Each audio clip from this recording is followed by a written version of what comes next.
सुल्तान असरा से कहता है कि असरा आखिर किस चीज़ की तुम्हें अकड़ आ चुकी है। मुझे तो समझ नहीं आ रही कि मैं तुम्हें क्या कहना चाह रहा हूँ, क्या समझाना चाह रहा हूँ, लेकिन तुम अपनी ही मर्जी में मगन हो, अपनी ही धुन में चली जा रही हो। जिसको सुनकर असरा कहती है कि अब इन सब बातों का मुझ पर कोई असर नहीं होने वाला, मुझे किसी बात का कोई डर कोई खौफ नहीं रहा। इसलिए बेहतर यही है कि ये सारी बातें अब अपने पास ही रखिएगा, क्योंकि मैं समझ चुकी हूँ, जान चुकी हूँ कि जो कुछ भी हुआ, मशल के साथ जो कुछ हुआ और बाकी जो कुछ भी हो रहा है, ये सब कुछ आपका किया तरह है। इसलिए अब मुझे आपसे कोई खौफ कोई डर नहीं रहा है, और चाहे जो मर्जी कर ले, मैं आपकी बातों में नहीं आने वाली हूँ। जिसको सुनकर सुल्तान कहता है कि तुम्हें मेरी बातों में तो आना ही पड़ेगा। शायद तुम इस बात को नहीं जानती हो कि मैं जिससे दुश्मनी पाल लेता हूँ उसका क्या हाल करता हूँ, और तुम्हारा मैं कोई भी हाल कर सकता हूँ, कुछ भी हशर कर सकता हूँ। इसलिए मुझसे बच कर ही रहना तो बेहतर है, वरना तुम्हारे लिए ज़िंदगी बहुत मुश्किल हो जाएगी। जिसको सुनकर वो कहती है कि मुझे इन सब बातों का कोई डर नहीं, चाहे आप जो मर्जी कर लें, जो आपने करना वो तो कर ही लिया, क्योंकि मुझे अफसोस इस चीज़ का हुआ कि आपने अपनी माँ से भी मेरे बारे में कुछ गलत बातें की हैं, जिसकी वजह से वो भी मेरे बारे में अजीब सा जहन बनाकर बैठ चुकी हैं। लेकिन मज़ीद ये सब कुछ नहीं चलने वाला, सारी हकीकत खुलकर आपकी सबके सामने आने वाली है, बहुत जल्द ये काम होने वाला है। सुल्तान कहता है कि आज तक कोई भी इंसान ऐसा पैदा नहीं हुआ जो मेरी ज़िंदगी में इस तरह से जहर घोले। तुम कौन होती हो मुझे इस तरह से ऐसे करने वाली? तुम तो एक मामूली सा कीड़ा हो, इसके अलावा और कुछ भी नहीं है। आशा कहती है कि किसी को मामूली नहीं समझना चाहिए, क्योंकि मेरे साथ जिस चीज़ की सपोर्ट है तुम शायद नहीं जानते। मैंने अल्लाह की खातिर ये सारे रिश्ते निभाने की कोशिश की, लेकिन मुझे नहीं लगता कि मज़ीद ये रिश्ते ज़्यादा देर चल पाएंगे, क्योंकि आप लोगों के दिलों पर कोई असर नहीं है। आप लोगों के दिमागों में वही कुछ बैठा हुआ है जो कुछ आप लोग बिठाना चाह रहे हैं। इसलिए बेहतर यही है कि आप सब एक हैं, और मैं आप जैसे लोगों में खुद नहीं रहना चाहती हूँ। जितनी जल्दी हो सके मेरा फैसला कीजिए, ताकि मैं यहाँ से जा सकूँ और अपनी ज़िंदगी को अच्छे तरीके से गुजार सकूँ। सुल्तान आगे से काफ़ी हैरान होता है कि आखिर ये लड़की का दिमाग ख़राब हो चुका है कि किस तरह से खुद ही इधर से जाने को कह रही है, कह रहा है। तल्लत भी इसको समझाने की कोशिश कर रही है कि असरा तुम इस तरह पागलों वाली हरकतें करोगी तो नहीं बच पाओगी। यानी कि जो हाल उसने परीजे का किया है वो इससे बदतर इसका करना चाह रहा है, लेकिन वो ये नहीं जानता कि असरा के साथ वो ऐसा नहीं कर पाएगा, क्योंकि उसका भाई उसके पीछे उसकी ढाल बनकर खड़ा हुआ है, और उसकी माँ ख़ास तौर पर उसके पीछे उसकी ढाल बनकर खड़ी हुई है। क्योंकि जैसे ही उनको पता चलेगा कि उनकी बच्ची पागल होकर रह गई है, तो उनको साफ अंदाज़ा हो जाएगा कि ये इंसान झूठ बोल रहा है, इसके अलावा और कोई भी हकीकत नहीं है। क्योंकि वो जानते हैं कि सुल्तान कुछ भी कर सकता है। परीज़े जब मिलेगी असरा से तो उसको बताएगी कि वो इंसान तुम्हें भी पागल करार दे देगा, जो हाल इसने मेरा किया था वो तुम्हारा भी कर सकता है, इस पर कभी भी यकीन मत करना। आगे से आप देखेंगे कि वो कहती है हाँ मुझे भी अब ऐसा ही लग रहा है, लेकिन फ़िलहाल तो वो पागल ही दिखाई दे रही है, और ऐसा लग रहा है कि जैसे वाक़ई में ये लड़की पागल हो चुकी है, उसको किसी की कुछ समझ नहीं आ रही। और तल्लत जो है वो भी उसके पीछे हाथ धोकर पड़ चुकी है कि वाक़ई में इसरा तुम्हें बिल्कुल भी समझ नहीं आ रही, और हाला को कॉल करके भी कहती है कि इसरा का दिमाग दिन ब दिन बहुत ज़्यादा ख़राब होता जा रहा है। मुझे तो समझ नहीं आ रही कि आखिर इस लड़की को क्या परेशानी है। सुल्तान उसको बार-बार समझाने की कोशिश में लगा हुआ है कि तुम्हें ऐसा नहीं करना है, बड़ा सोच समझकर बड़ा ध्यान से चलना है, लेकिन फिर भी उस लड़की को समझ नहीं आ पा रही है, और वो पागलों की तरह इसके पीछे ही चलती जा रही है, और उसको ऐसा लग रहा है कि वाकई में वो इस तरह की हरकतें कर रही है।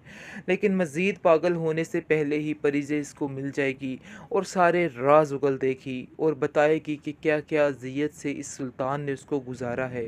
फिर जाकर परिजे को इस कोसरा को समझ आएगी कि वो कितनी बड़ी गलती कर रही है, इस सुल्तान पर यकीन करके कि वो कभी ना कभी ठीक हो जाएगा। ये उसकी बहुत बड़ी गलतफहमी है। बेहतरीन ड्रामा सीरियल शिद्दत में आप देखेंगे कि किस तरह से सुल्तान ने ठेका ले रखा है इस ड्रामे में सबको पागल करार देने का। जो हाल इसने परिजे का किया, अब वो चाहता है कि यही हाल अब असरा का किया जाए, लेकिन वो नहीं जानता है कि असरा का भाई इसका क्या फलूदा बनाने वाला है और इसके साथ क्या करने वाला है। वो तो बस इसी मस्ती में मगन है, इसी धुन में जा रहा है कि सब कुछ उसके हाथ में होगा, और वो यही समझ रहा है कि सब कुछ करने के बावजूद वो बहुत ही आराम सुकून से रह पाएगा। लेकिन जी ये उसकी बहुत बड़ी भूल है, ऐसा कहाँ होने वाला है। देखेगा कि किस तरह से इसको ज़लील किया जाएगा, किस तरह से इसको बड़े ज़माने में ज़लील करेगा सर्वर, क्योंकि वो सोच रहा है कि वो सब कुछ अपनी मर्ज़ी के साथ करेगा, लेकिन कोई कुछ नहीं बोलेगा।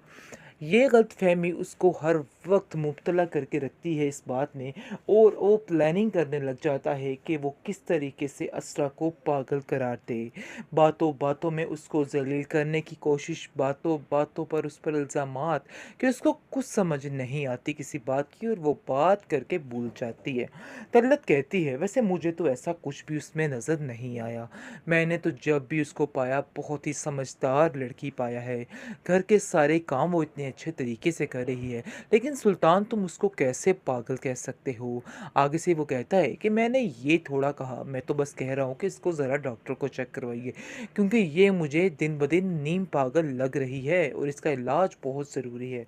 लेकिन वो ये नहीं जानता है कि जब सरवर को इस चीज़ का इल्म हो जाएगा कि उसकी बहन के साथ क्या सलूक किया जा रहा है, इतना बदतर सलूक किया जा रहा है, तो वो कभी भी बर्दाश्त नहीं करेगा। वो उसको कहेगा कि तुम यहाँ से चलते बनो, क्योंकि तुम जो समझ रहे हो ऐसा कुछ भी नहीं होने वाला है, और मज़ीद अब तुम्हारी ये चालाकियाँ नहीं चलने वाली, इनको ख़त्म करना ही पड़ेगा। खैर, आप देखेंगे कि वो बार-बार अपनी बीवी को यानी कि असरा को समझाने की कोशिश कर रहा है। कहता है, असरा कि तुम्हें सारे इल्ज़ामात अपने सर लेने होंगे। तुम्हें कहना होगा कि ये सब कुछ मैंने किया है। मेरी कहीं कोई गलती नहीं है। जिसको सुनकर वो कहती है, लेकिन ऐसा तो कुछ था ही नहीं। लेकिन वो उसको मजबूर करेगा और कहेगा कि अगर तुमने ऐसा ना किया, तो तुम्हारे साथ कुछ भी हालात पैदा हो सकते हैं।